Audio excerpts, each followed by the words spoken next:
Lyra pressed her palm against the familiar cool metal of the Stardust Café's entrance. The hiss of the sliding door welcomed her as the gentle hum of conversation, the occasional clink of mugs, and the subtle background music of the alien lute spilled into the quiet corridor behind her. The scent of roasted starberry and warm spices greeted her like an old friend. It was her favorite time of day, the brief hours after her studies when she could lose herself in the bustling calm of the cafe. Lyra's walking stick tapped lightly on the textured floor, finding her path as she maneuvered past chairs and tables. She had memorized the layout long ago, but her heightened senses told her the cafe was busier than usual today. Her usual seat by the curved window overlooking the twin moons of Hadera 3 was taken, so she hesitated. That's when she felt it, a shift in the air, a presence both unfamiliar and vast. "Can I help you find a seat, miss?" asked a soft voice. It was Matri, the cafe's owner, who often made sure Lyra was comfortable. Lyra smiled. "Thank you, Matri. Is there an open seat?" "There's a spot near the corner booth. A bit quieter today, if you don't mind." Lyra nodded. "That sounds perfect." Guided by Matri, she soon found herself settled at a table. Her hands brushed the edge of the polished surface, finding the comforting warmth of her usual tea already waiting for her. But as she settled in, she couldn't shake the sensation of being watched. A faint rustle, not of fabric, but something heavier, like the shift of metal or scales, came from the booth across from hers. "Hello," she said softly, her head tilting toward the sound. A pause followed, heavy and deliberate. Then, a voice answered, deep and resonant, yet cautious. "Hello." Lyra's smile returned. "I didn't mean to intrude. I'm Lyra. Do you come here often?" Another pause. The stranger seemed to weigh the question, as if deciding how much to reveal. Finally, he replied, "No. This is my first visit." "Welcome, then," Lyra said warmly. She sipped her tea, the steam curling around her face. "You must not be from Hadera 3. Your voice, it's different. Deep, like the caves my father used to describe from his travels." The stranger exhaled, a sound that carried both amusement and relief. "You're perceptive. When you can't see, you learn to notice other things," she said, tapping the corner of her dark glasses. "Are you here for business? Or just passing through?" "Passing through," he said simply. "It's a good place for that. The Stardust attracts all sorts of travelers." She leaned forward slightly, lowering her voice. "I once met a trader who claimed to have sailed the molten rivers of Red His 9. Though I think he was lying. His boots smelled too clean." The stranger made a sound, a low rumble that might have been a chuckle. "And how do you know I'm not lying?" Lyra grinned. "I don't. But you don't smell like clean boots. You smell like ozone. And something else. Like the air after a storm." The stranger fell silent again, but this time, there was no tension in it. Finally, he said, "I am Azorix. And you are unlike anyone I have met before, Lyra." "Azorix," she repeated, testing the name. "You have an important-sounding name. Like a warrior, a relic of another life," Azorix murmured, more to himself than to her. Before Lyra could ask more, Matri approached their table. "Everything all right here?" "Perfect," Lyra said with a smile. "Azorix and I were just getting to know each other." Matri hesitated for a fraction of a second. "That's good to hear," she said cautiously, her eyes flicking to the shadowed figure of Azorix. "Let me know if you need anything else." As Matri walked away, Lyra's curiosity deepened. She couldn't see the wary glances other patrons cast toward Azorix, nor could she notice the way his massive frame barely fit in the booth, his clawed hands carefully hidden beneath the table. But she could feel the weight of his loneliness, the way he spoke as though he had forgotten how to hold a conversation. "Azorix," she said, breaking the silence.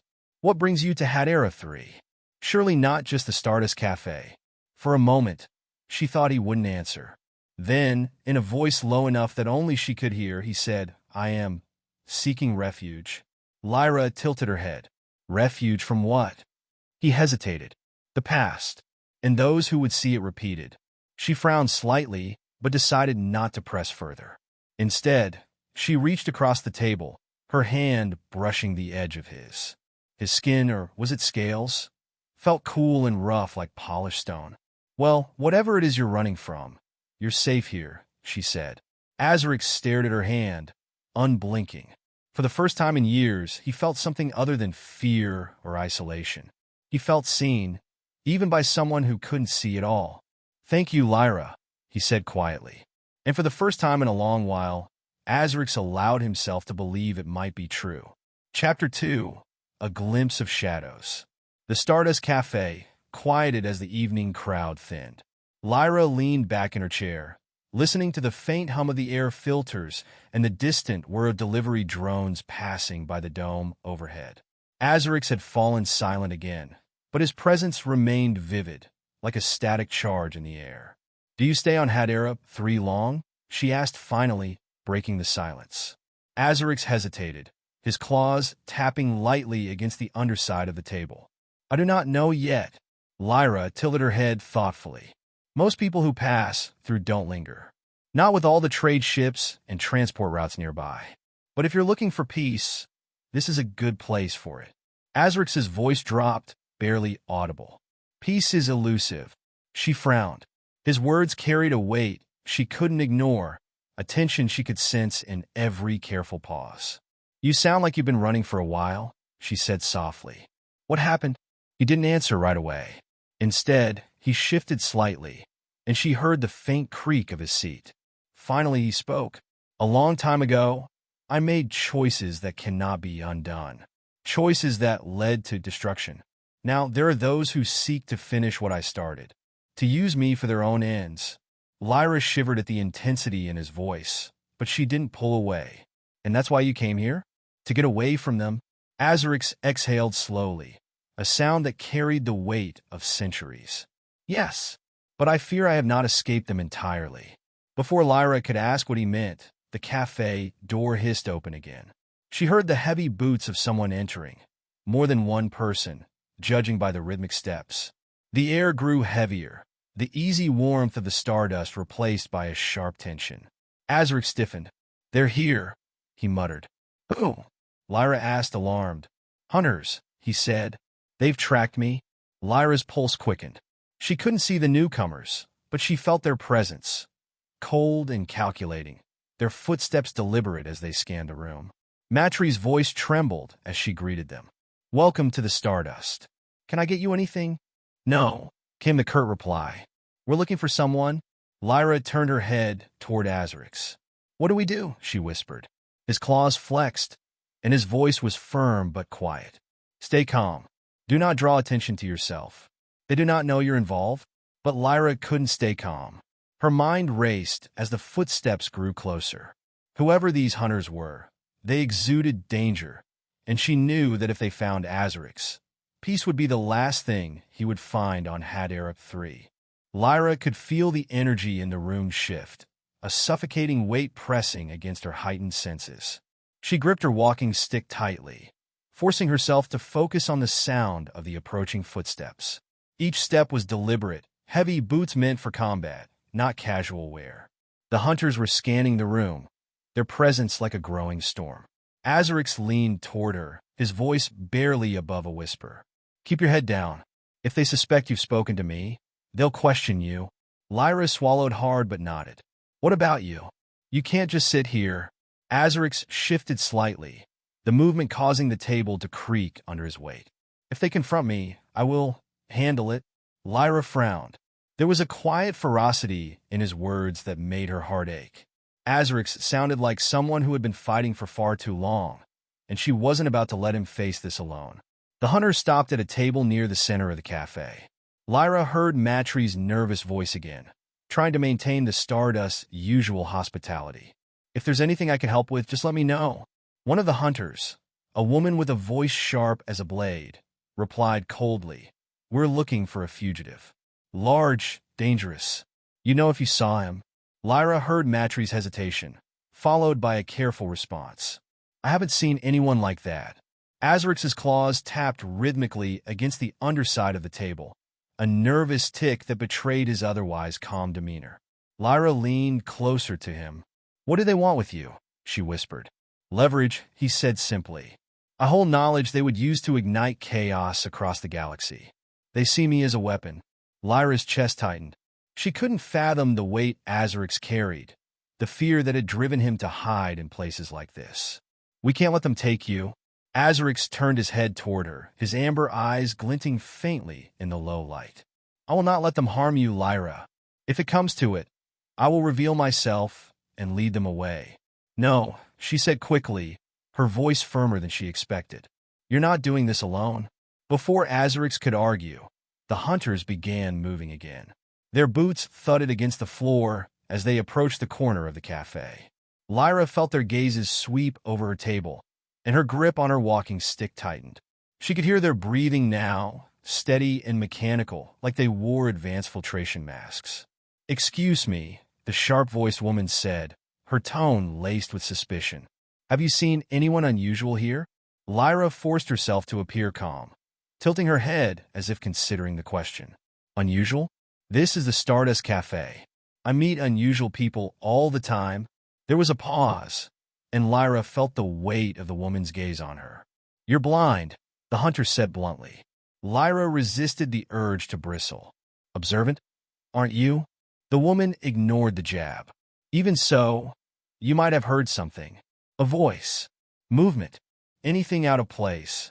Leira shook her head, her expression neutral. I just came in to have some tea. I haven't noticed anything unusual. The hunter didn't respond immediately. Leira could hear her shifting, perhaps scanning the room again. Then, to her relief, the footsteps moved away. She exhaled slowly, her grip on her walking stick loosening. Azorix's voice was barely audible. Thank you. We're not out of this yet, she murmured. The hunter stopped again, this time near the booth across from theirs. Leira heard one of them mutter something under his breath, followed by the unmistakable hum of a scanning device. Her stomach dropped. They were searching for energy signatures, likely looking for traces of Azorix's presence. Azorix tensed.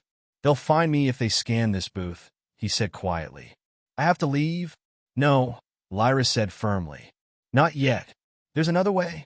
Azorix hesitated, his sharp eyes studying her. What are you thinking? Leira reached into her bag and pulled out a small device. Her portable sound emitter, something she used during her solo walks to create a sonic map of her surroundings. If I activate this and throw it, it'll create a distraction. They'll think someone's running out the back.